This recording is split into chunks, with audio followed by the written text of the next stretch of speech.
Hero, hero, hero. And this is the next one. And I will be showing you 6 tips. This is a couple of tips and no tips anyway. On Dungeon Defenders, an XBLA game, 1,200 Microsoft points. 4-player over Xbox Live. But I'm gonna play local today. I haven't got any interruption. There's 4 characters you can play from, and it's a bit like an RPG in a tower defense game. I recommend it. It's quite good, and yeah, you just basically start off in a tavern where you can sort out all your gear before you go to fight, which is where I am now. So, tip 1.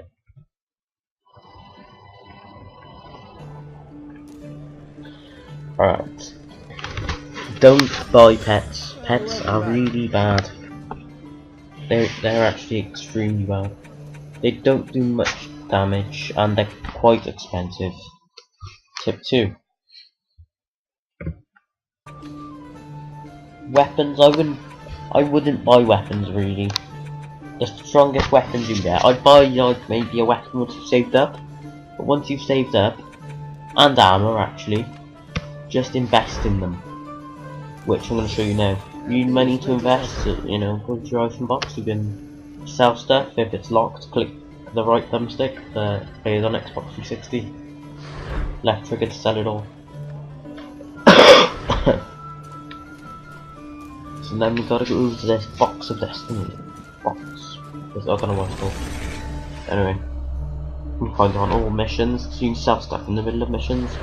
And that's where you'd normally find it if you've got it equipped, which I haven't got any items in my item box. So just click on it, and it'll come up at the bottom, and you have to hold down the right trigger to invest. Tip 3. Actually, I've just said gay when I said that. But still, use these dummies over here, which is right in the tavern again, as I said. And, well, you can look at your damage per second, that's what DPS is. Or you could use your blockades to see how much damage they do.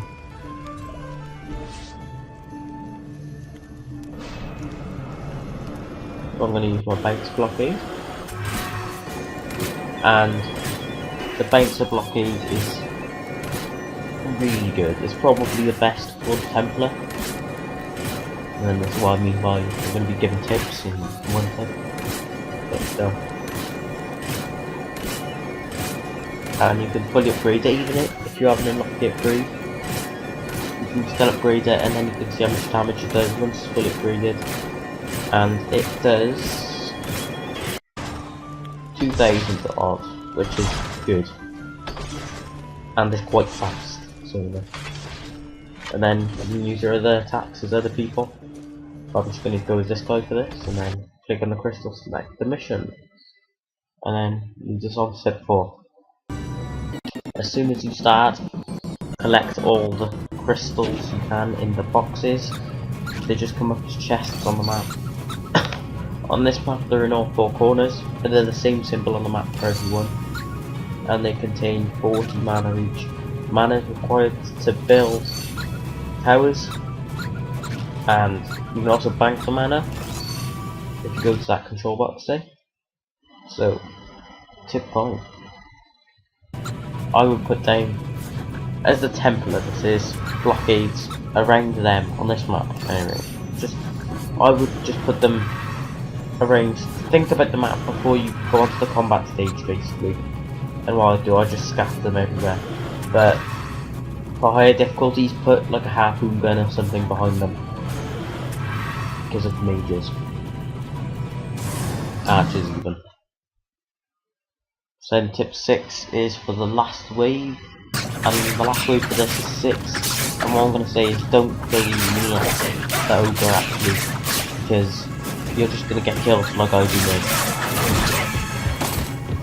Yeah, you respawn, you have unlimited respawns, but the enemies are still alive and fighting on respawn, so they're just leaving pocket blockades to it, and they're really good, as I said. So thanks for watching, this is the next one. Subscribe.